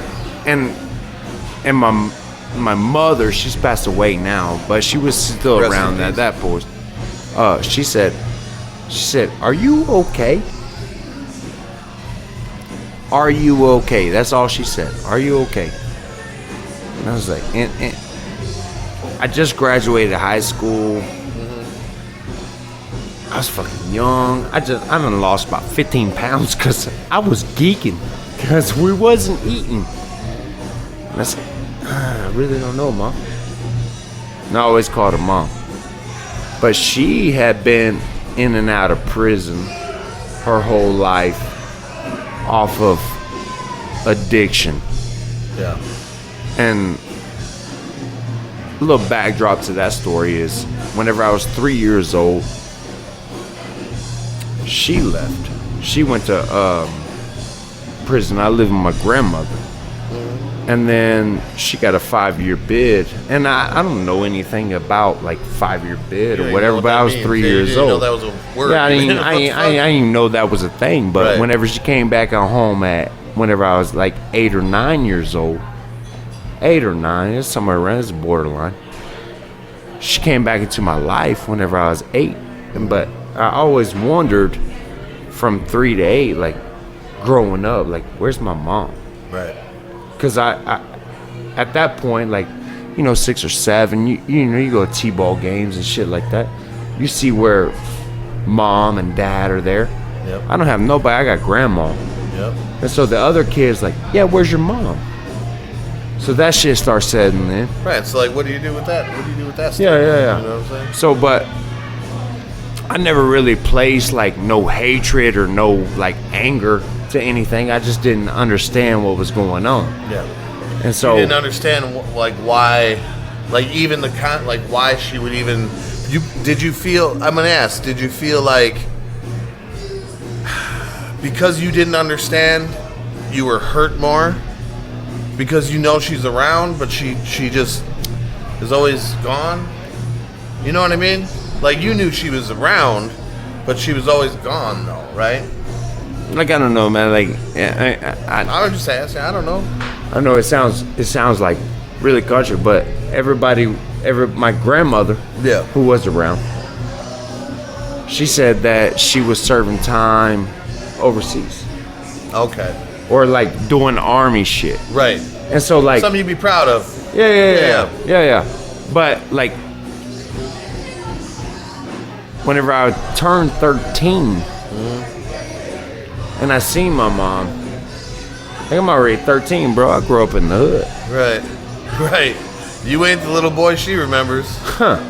Period. I think I'm already hustling Fanta drinks out of this little Arab We get over some at the pixie store, sticks, man. dude. Yeah, man. We get that limp Yeah, let me get a line of credit. Swear to God, you can have 2 lunches tomorrow. I swear to God, Yeah, dude. hey, I'll pay you back, man. I'll give Dude, you. it's crazy how close prison is to this fucking elementary school. Is just real high risk. Like, you know what I'm saying? Like, real. It's great because, like, it's exactly like the schoolyard, though. It's like, dude, you give a motherfucker a line of credit, there's consequences. That's the only difference. Man, I let can me get say. a bag of Skittles and this big Fanta Red, which is my still favorite drink. 13 years old. I'm 13 years old. Yeah. Fanta Red. No, I'm not 13 Send at this us point. Fanta Red so we can get this man some motherfucking Fanta Red. Thank you. I'm not 13 at this point. I'm 11. Oh, shit. I'm 11 years old. And everybody's telling me, don't walk to the store by yourself. And you're like, I got my Nina in my pocket and I'm ready to ride. I don't have a Nina. Fucking That's aggressive. I'm just fucking. That's aggressive. He's like, fuck it. I I'm don't straight, have- Grandma. Here comes 7-Eleven. No. I'm But just fucking with you, man. all right, cool. But I walk to the store by myself. You're not gonna tell me to not walk to the store by myself. Right. And I got a credit line. I'm walking to the store by myself. I'm getting some fucking chicken gizzards Yep. with hot sauce, Texas Pete, always. Yeah, I've never had chicken gizzards, man. Is that I mean, It's just like a batter of like Is it good? beef, pork, everything with hot sauce. Yes, it's good if you're hungry enough. Well, And I was pretty hungry, man. I'm just saying that could be I've heard of that in the South, that the chicken gizzards and like using the whole. No, yeah, with some hot sauce, you can't beat it. What It's about like boiled peanuts? see, That's a thing down here, man. like yeah, but like it got to be Cajun, man. Okay. You can't just have boiled Isn't it peanuts. mushy? Depends on how they cook. Yeah, let's get So anyway, so It you have to, depends. sorry. All right. Anyway. 7-Eleven, you're getting your fucking Fanta Red. So I go down to the store Yeah. by myself. I'm not supposed to. Yep. You made it. There's everybody in the home telling me not to. But you didn't listen. Why did you feel like you should? You were like, fuck, I'm going. Just because like you wanted that Fanta Red? Just felt like I could. Yeah. You know what I mean? Yeah. Like I I'm was old like enough to do this. I'm good. Yeah, tell me, I'm hold my good. hand. Yeah, I'm good. Yeah, I'm good. Good, dude. I go down to the I've been Fanta. doing this since you were gone. And literally I called it the Fanta Red story. Going to the Fanta Red store. Don't worry about it. Isn't that strawberry? And yes, sir. But out of the fountain, you know how it's extra syrupy? Oh, yeah. Fucking That's- damn. Like out of the fountain, bro, that should have changed your life. And so I wanted one of those really fucking bad. They were only at like $1.15 at the time. Bet. I had $1.15. Or if not, you had credit. Yeah, you had a line of credit too. Facts. What's $1.15? Fanta Red, big one. Not shit. Damn right. Fucking big ass Fanta Red. Every day, I walk down there. Until that I day. have diabetes, man. No, but I walk down there in the morning, in the daytime, and then I walk down there at night. And they told me not to. Everybody, like in the group home, they told me like, white boy, don't go down there at night. Right. You Were did they it. right? Yeah. I'm sorry? Were they right? Correct. They were correct. Oh shit. They were correct. What the fuck happened? What, dude? Did you get jumped like a motherfucker or what? You buck 18? Gone. You learned Gone. listening to people? You got your pockets turned out. Let me Dude, find I'm out. 13 years old. He's by 9-year-olds because they're not badass down there. No, I'm 13. Yeah, yeah. And I got, because of the dude, Mr. Wilkerson.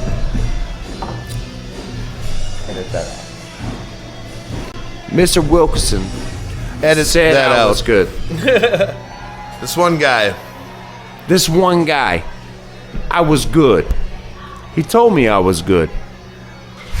That night I wasn't good. But I ended up being really good. But that night, whenever I walked down there and got my fucking Mr. Red ass whooping, my apartment was right there. Like instant? Like you step foot out the door and all of a sudden, woo!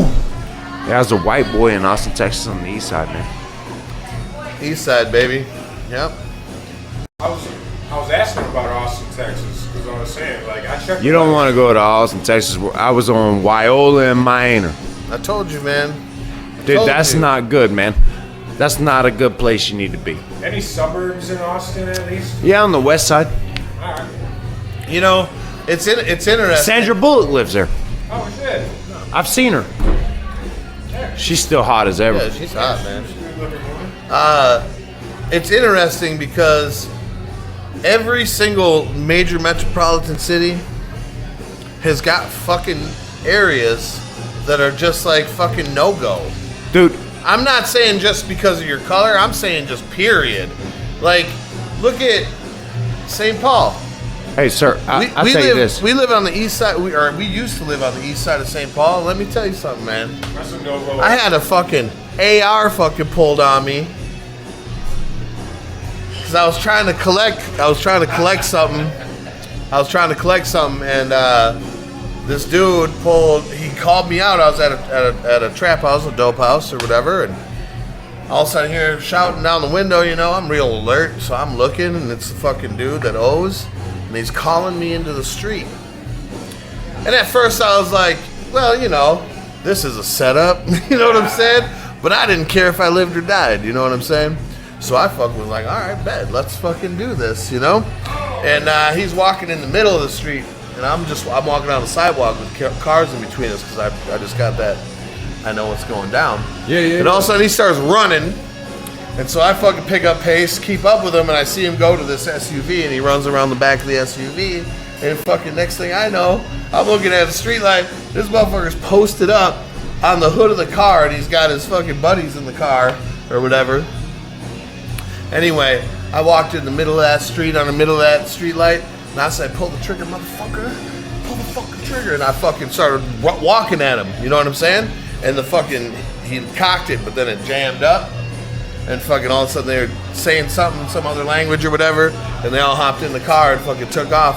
That next week, dude came up to me at a fucking thing, he gave me everything he owed and apologized to me. You know? Yeah. Because, but it's not the life to live, though. You know what I'm saying? No, it's life. So let's talk about like how I transitioned from yeah, that. man. How did you get out of that mentality and that lifestyle? You know what I'm saying? I was still in school, and I actually have a associate's degree in psychology. And the reason that I was like downtown partying is because like I grew up in foster care, and I was getting a stupid check. Okay. To go to school. Okay. Which I received my associate's degree. Congratulations. But it doesn't amount to like you can wipe your ass with that. Yeah, I don't use any of my degrees either. I got mine in prison, you know? Did you? Yeah. Yeah. There came a point to where like I was working at Denny's. Yeah. In downtown Austin, I was working the third shift at Denny's. That's a hard shift at Denny's, man. That's when you deal Dude, with that's when everybody's fighting. Yeah. Everybody's fighting. Yeah. At least, well, really, you ain't got to cook nothing other than fucking gunfire. Like, fuck it. You know what I'm saying? I mean, we're right there off fucking I-35 in St. John's. I don't know where that is, but I believe you that's a real street. A spot you don't want to be. Yeah, no, hey, that's on the north side of Austin, Texas. Dude. Like, if it's going down, it's going down there. Yeah. Same, you know? Dude, east side, dude, pretty much everywhere on the east side. There used to be, when I first came to the east side of St. Paul, and I had a wife that I don't have anymore, and we had a triplex and everything, there were pockets, like, and it would go block by block, which blocks were good. You know what I'm saying? Block, and I know you know what I'm saying. Block by block. Like, some blocks is like, cool.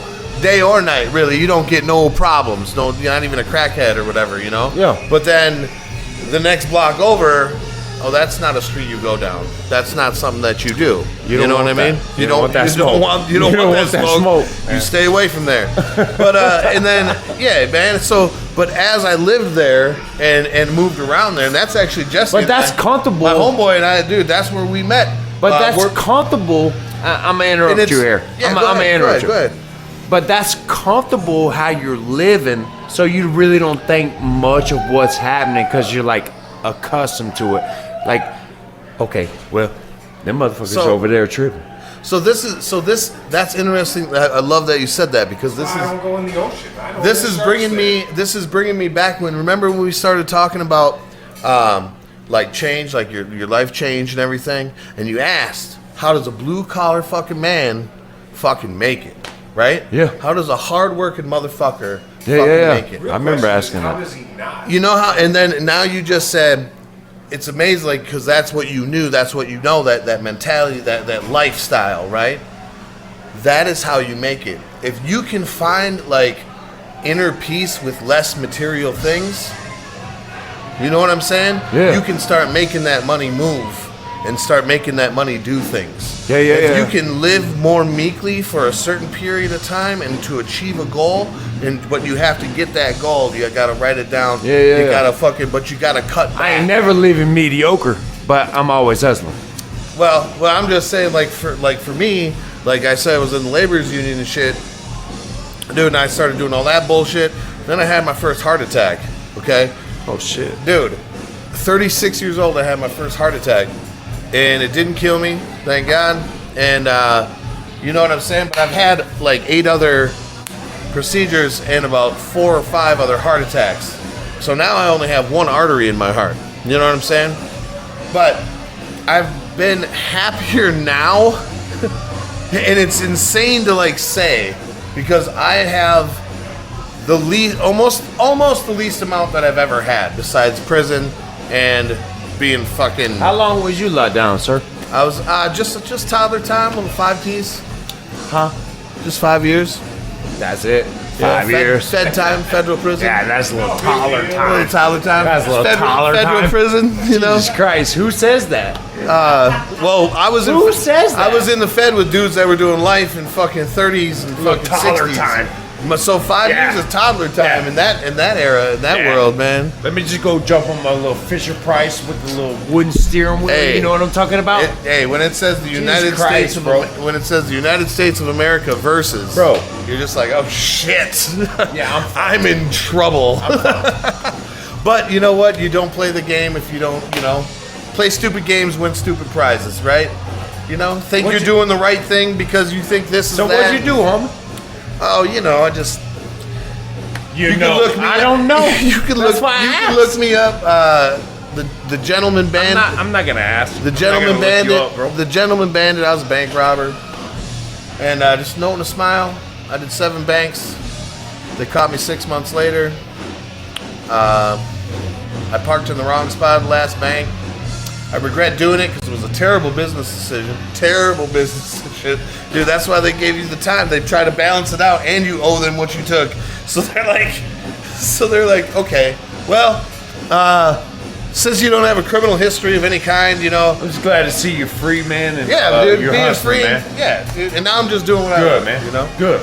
So, but that's what I'm saying. Like, to get there though, to truly rebuild. Everybody's got steps to the ladder, right? But it depends on if you take 1 or 2, because everybody's gonna fall down. Right.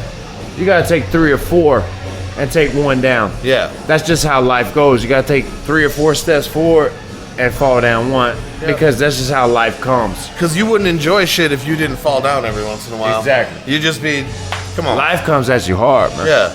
And everybody's level of a step back is different. And that's what's so crazy to think about, man. Like, you got rich motherfuckers, dude. Their bad day is not the bad day, you had when you were young, or, back in fucking doing some shit. Basically, I recap my whole life. But it still feels the same, I recap my whole life like that. Yeah, I got a shit hand. I got shit overhead cards, but that doesn't define who I am. I'm still gonna make a hand. All right, who are you? My name's Justin Estes, man. I'm here. Boom. That's Hey, I beautiful. appreciate you guys, man. All right, y'all. Peace. All right, so the last we were talking, you'll hear yourself better. This way we don't have to scream over each other. Hell yeah, man. Why, you want to... It's whatever you want it to be about. I'm gonna chat with Rowan here, and then Savage is the guy usually. I'm a sound guy. All right, well, I'll get out of the way if you guys are doing it. Hey, hang out if you want.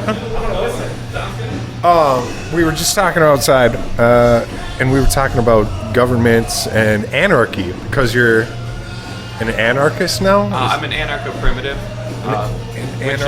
So there's this whole spectrum of anarchy. What traditional people think of as anarchy is anarcho-insurrectionism, or insurrectionary anarchism, which is violence and the perpetuation of violence in order to deteriorate a system that has failed the people that have turned to insurrectionary anarchism. But that is in no way a representative of the larger anarchist conversation.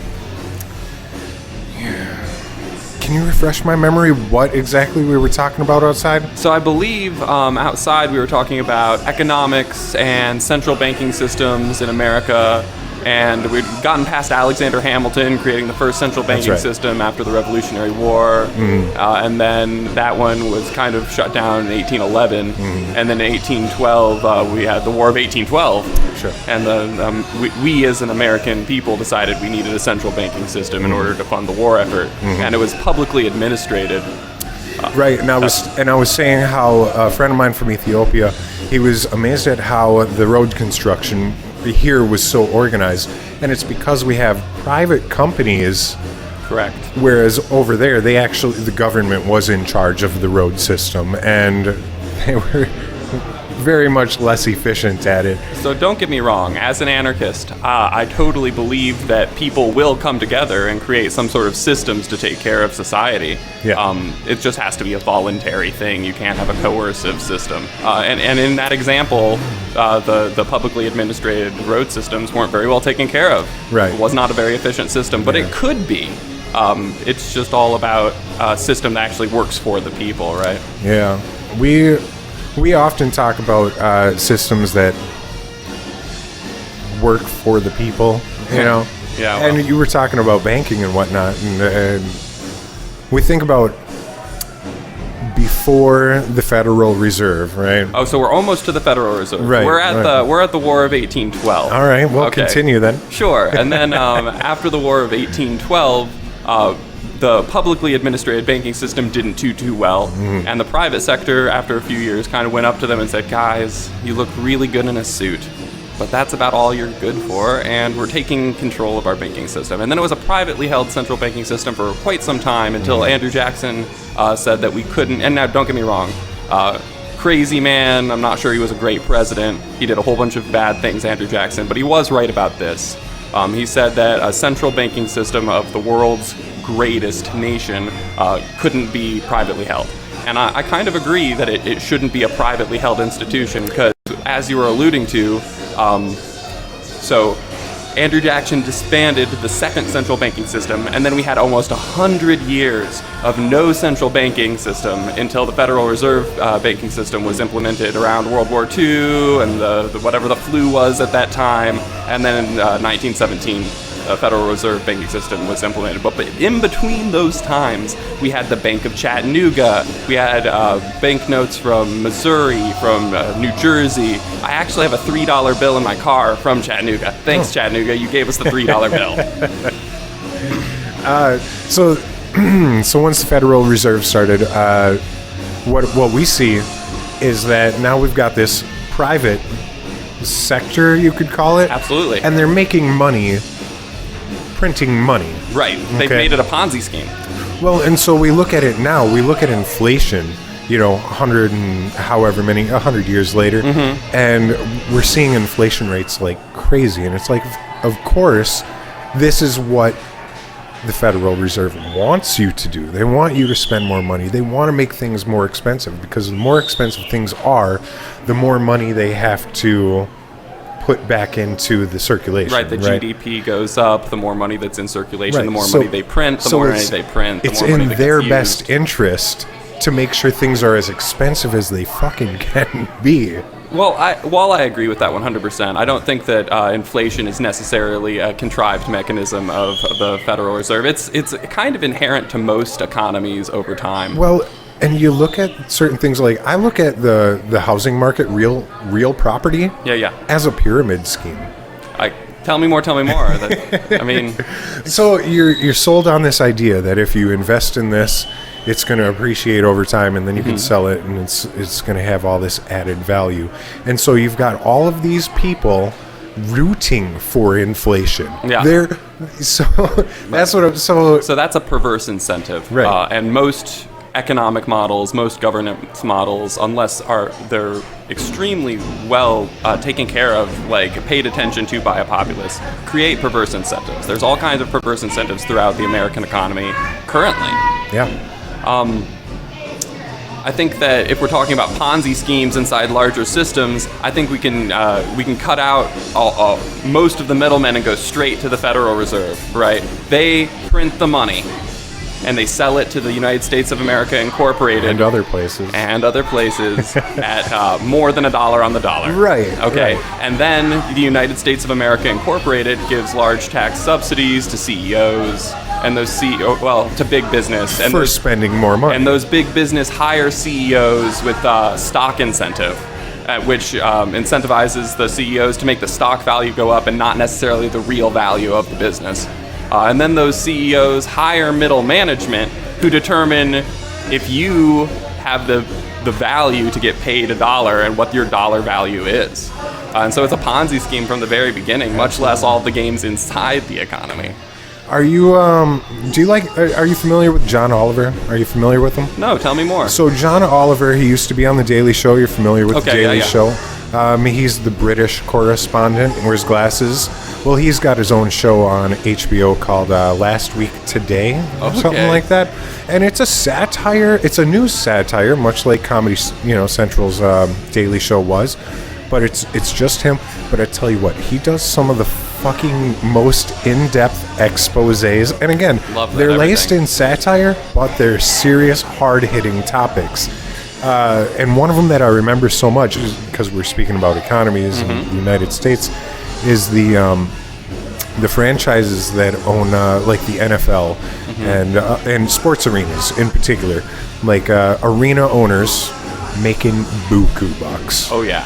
But at the same time, they get all these tax subsidies. Oh, definitely. And the whole reasoning is like, oh, we're putting this arena in your city. It's going to create more jobs. It's going to create more tourism. Yep. It's going to create a lot of revenue. But when you really look at the fucking numbers, no, it's not creating more revenue. And also, these guys are like double dipping because they're making as much as they do and they're not paying taxes on it. And it's just so fucking ridiculous that they're actually getting cities. They're not just getting subsidies, they're getting the cities to pay for future things that they haven't even built yet. Correct. Infrastructure development. It's called economic development. There's a whole section. So you know the IRS, right? Sure. Everybody knows the IRS. That's the hungry maw of America consuming our taxpayer dollars. And then there's the EDA. Now don't get me wrong, I love the EDA and I think that they could do some powerful work for America. But for the sake of the metaphor, with the IRS being the hungry jaws consuming the taxpayer dollars, the EDA is the Economic Development Administration, which is the butthole shitting out economic development like that arena you were talking about, under the guise that it will improve the community and improve the economy and create more high-paying jobs. And in many cases, they're just, woo, that was a good song, band. Anyway, in many cases, they're just finding large corporations, offering them tax subsidies and tax breaks, which means not only are they coming in and offering low-paying jobs, right, but then also the tax revenue that they would be paying to go to schools has already been given them in a subsidy for the next 40 years. Right. So they're not even contributing to the tax base of the community. It's really just a mechanism of late-stage capitalism to extract wealth from a community. Right. Real sad stuff. Oh yeah, it's the stuff I love to talk about. Well, and this is what we were talking about outside. Is like there's all kinds of little things that separate the government from the people, and then create these loopholes for people. Well, so I want to separate the concept of government from the concept of public good for you, because when we think of public good, often we think of like some kind of thing that was paid for by tax dollars and then provided by the government. Well, you were saying you don't believe in laws necessarily. Wow. Well, we'll get to that later. That's part of my anarchism, right? I believe that if you need to have some higher morality imposing a rule upon you, that is an inherent flaw in society, that we as people should see it as our responsibility to make sure that the whole can benefit from the parts of the whole operating to their highest capacity. What do you think consequences should be for? Do you think there should be consequences? I mean, I think there will always be real world consequences to real world actions. Are you familiar with a show called Black Mirror? I have definitely seen one episode of it, and it sent me home crying. and I never watched another. It was Oh that my one God. where the guy went in to beta test the new internal reality yeah. device, and his phone. Right, you know the one I'm talking about with the crazy spider I've thing. seen everyone. Oh my gosh, that one traumatized me. Black Mirror is our modern Twilight Zone, and I highly recommend you watch all of them because they're really the blueprints for the future. Wow, I believe that. I don't know if you were you- talking about Chat GDP earlier. Was that you? Sure, yeah. Yeah. I think that with that, Deepfakes. yeah, deep things, right? Just about anything is possible. In this show, they kind of do like a timeline, but not every story is connected. One of the stories is about these robot dogs that are hunting down people because, you know, they don't have the right genetics. Right. Okay? And Eugenics, absolutely. Sure. It's happened on this planet before. And similarly, before the dogs were doing it, before the robot dogs that you've seen from, what's that, Boston Dynamics? Probably, yeah. Yeah, you've seen it. Yeah, I have. Before that, they had like augmented vision VR goggles for the soldiers, and the soldiers were running through and they were murdering families, but They thought in it their was something AI, else. they thought they were monsters. Yes. I mean, we've had heads-up displays since the 90s, pretty good quality ones in the military. Yeah. I'm actually about to start an augmented reality gaming company here in Murphy, North Carolina. What? Yeah. The technology has finally hit the public, man, because, Okay, you know, okay. virtual reality, and I'm just unpacking this for the audience if there ever is an audience, virtual reality is essentially completely covering your eyes, being blind to the world, Yes. and being in an imagination land that could fulfill you, you know, at least your dopamine for a little while. I've often imagined. I drew out the idea in my mind for a Grand Theft Auto world. Oh no, please don't. Yes. Well, here's what did it for me. I had a PlayStation at the time, and PlayStation had like this home feature where you would have an avatar, and your avatar could like walk through a mall, and you would go to like a movie theater, right? And you could actually, in the movie theater, choose to watch a movie, and then it would display on your television. Absolutely. Right? So it's like, it's still the same as like going through your on-demand menu. Absolutely. But it's different because Little now role you have an playing. avatar, right? A little role playing. Yep. And so I got to thinking, like, how cool would that be with shopping for clothes, where you could have an avatar go into a store, look at all the clothes on display, click, fucking send it, and it could arrive at your home via Amazon. So that's what got me to think, like, a Grand Theft Auto world. It wouldn't necessarily be Grand Theft Auto world, but a virtual world where you could go to anywhere, And do any anything. shop, and you know, live vicariously. But you could. The premise behind it is that you could shop. Right, You know, absolutely. a lot You're of going to people- real storefronts that have probably paid you in order to have access to your Right. world, and Right. and that is beautiful. And I think that for like paraplegics and for like people that have had severe trauma to their body, whether it was born that way or whether they experienced it throughout their life, that is an even just excellent back pain. option. Like, I have back pain, and Absolutely. standing, walking, you know, doing all these things. Man, I'd love to just be laying in my bed. No lie. I'm kind of more of an active guy. Yeah. So that's why. So virtual reality is kind of like covering your eyes and being blind to the world. But whereas augmented reality is more like putting layers of detail over the world as it already exists. Also called like Google extra. Glass was Like Google Glass supposed attempted to be years ago. Yeah. Like a heads-up display on a vehicle Absolutely. of some sort. Absolutely. But No, no, I can appreciate that. the coolest goggles on the market right now are on Amazon. They're like third eye lenses, and they have mild thermal imaging, so you can see through people through thin walls. Really? And they have peer-to-peer seeing what you see software, so Okay, that people okay. can see what you're seeing and draw on your vision in real time. Ooh. They have architectural software, and with the thermal imaging and the architectural software for frontline responders, firefighters can see, the glasses can see when they know the ratings of building materials, and they can see when they've been damaged beyond safety measures. They can tell you where the danger zone is, and then your peer-to-peer see what I see software allows your handler to tell you you're doing a real good job, your heart rate is staying low, you're staying calm, I but you love this. missed a cat in the last room, brother. Sure. Go back and grab that cat in the last I room. absolutely love this. It's like if you're playing a video game and you have HUD. Yes. It's like having HUD in exactly real like life. having HUD. Now, are you familiar with Elon Musk's Neuralink? Yeah, you can't pay me enough to get it. Okay. Yeah. But the idea, if that could do the same thing, I was going to link this to another Black Mirror episode. Tell me more. There's an episode where you get a chip, just much like the Neuralink. Much like it. And it allows you to record what you see through your eyes. Absolutely. So all day, every day, your eyes are basically CCTV. And so people are using this to, what was his name again? And they can just rewind it. You can link it to your television. You can show a friend, this thing that I saw. So, I mean, we're already in a world where people have their phones out and they're recording everything. It's not enough. There's so many moments that are not captured. I like the idea of capturing everything, but it's, again, this show, it's like Twilight. It's very Shakespearean because it's almost always tragedy. I mean, life is kind of like Right. that, is it not? All these great things that you want to do, all these great inventions that you have, they've all got fucking downfalls. They've all got something that's... Here's one they did.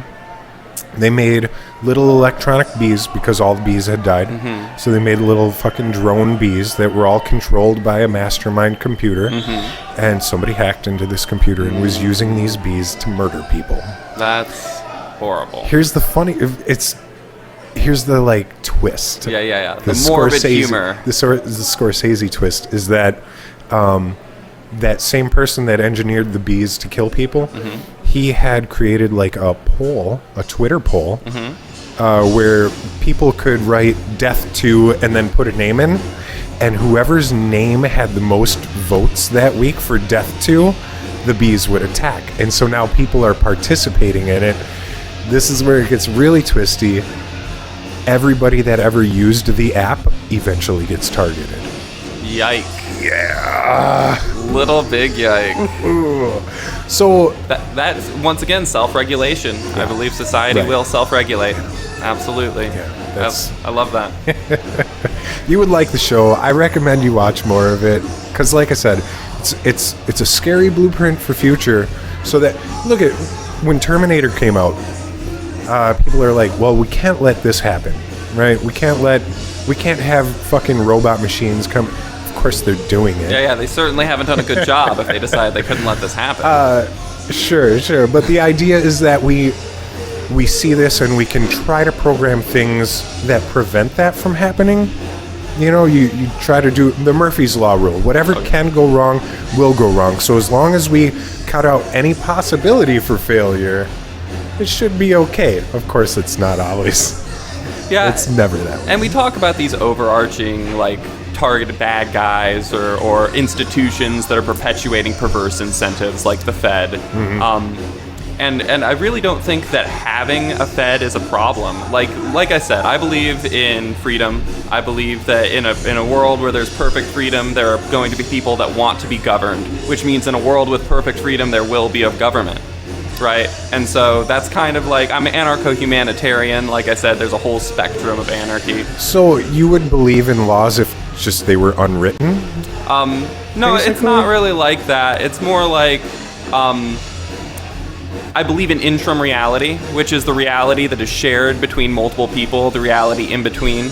And I believe that people can create laws that govern them, but there will always be a culture outside of that. Any of that is made by man, you know what I mean? Like you were saying about Africa, the culture there and morality there is incredibly different than the culture and the morality of here in America. But even so, plenty of villages, plenty of love, they have a strong community. Absolutely, and a social structure that dictates, behavior. But those aren't really laws, it's a social structure.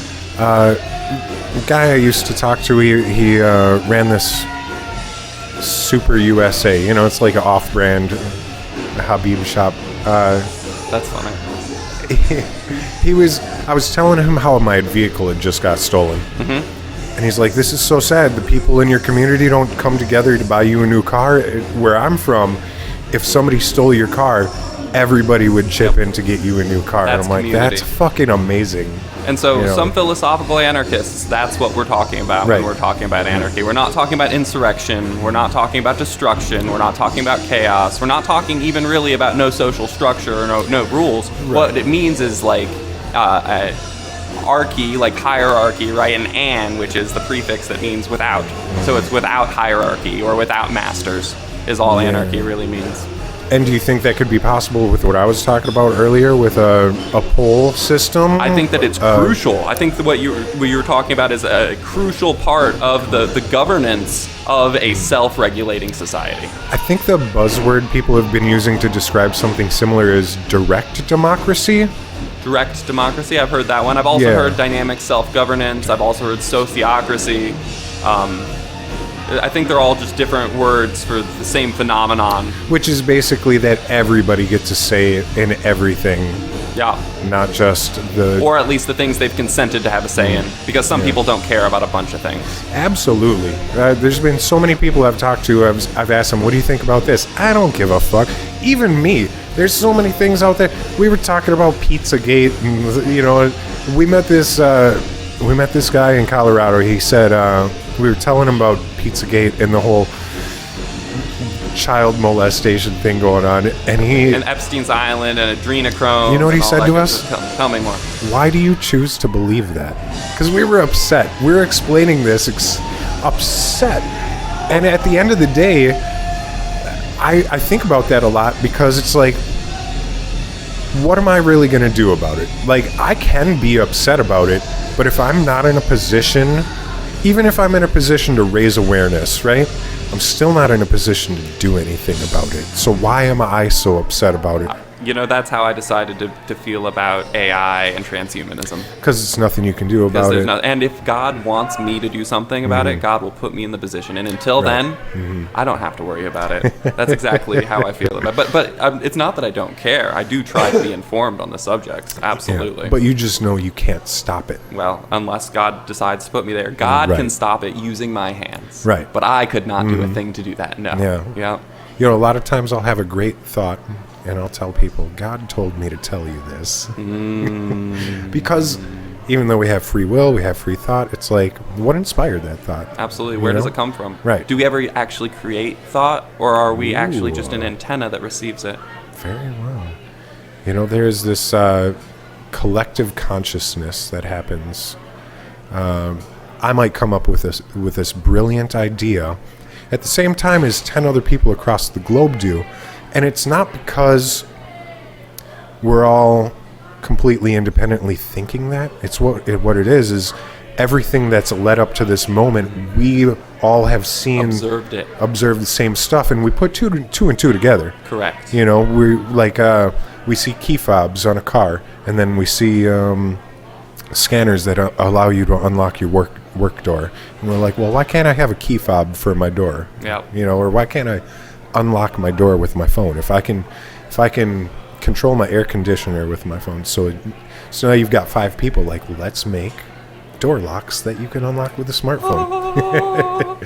And so that's I think a big part of collective consciousness can be that, where again, it's not like on the what is that? The Scylla. There's a mushroom network. Mycelia network. Mycelium network. Yeah, where everybody is. This is a great moment to plug the podcast I was on last month. Let's do it. Okay, so it's called Maintaining Ground, Wake the Farm Up. Okay. It's a bunch of permaculture kids that I met maybe 2016 or 2018 at Summer Camp, the music festival. They have a little place there. It's permaculture. It's a permanent infrastructure called Soul Patch, where these kids teach the tenets of permaculture, which is essentially permanent culture, or and it can be applied. It's a way of systems thinking that can be applied to any system. But in agriculture, it looks at the mycelium network below the ground, and also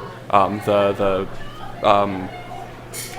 microbes, and the grass, and the first layer, and then the bush layer, and then like the under canopy layer, and then like the over canopy layer. Because America used to be covered in the great American chestnut tree.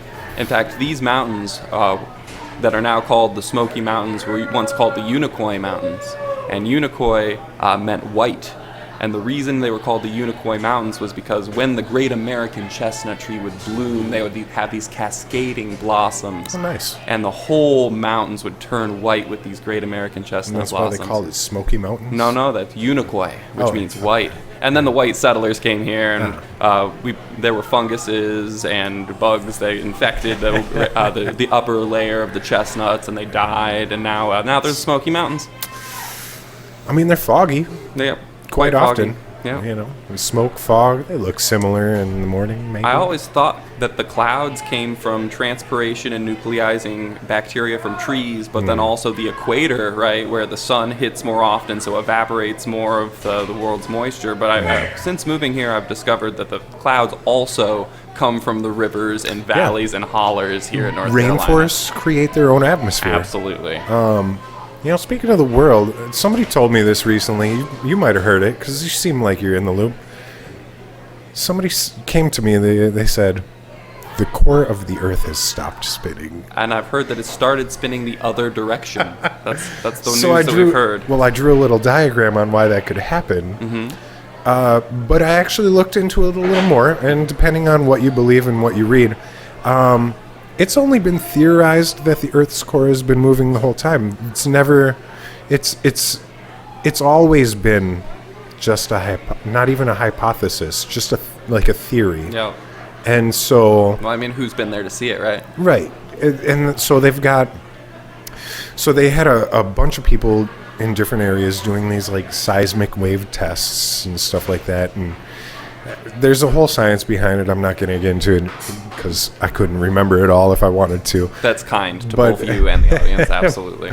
But the gist of it was that they were doing seismic studies of seismic waves, and even if it was moving, the last time they fucking gave an estimate of how much it moves, it was like 0.3 of a degree.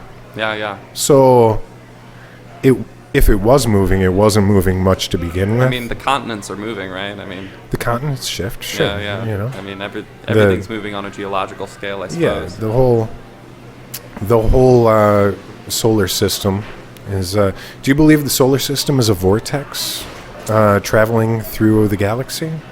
Yeah, Would I you? think so, yeah. That Yeah. describes a good toroid. A torus, yeah. Yeah. I would believe Yeah. that, yes. Yeah. And then that galaxy is traveling around the massive black holes in the center of the universe. Well, that's the weird thing about the galaxies, right? Okay, here's the strange thing about a galaxy. Okay. The reason why the stars all in the sky appear to be like the same place is because our galaxy, as it spins, is spinning more like a record than it is like our, in particular, solar system. In our solar system, the planets around the sun, closer to the sun, move faster than the planets out.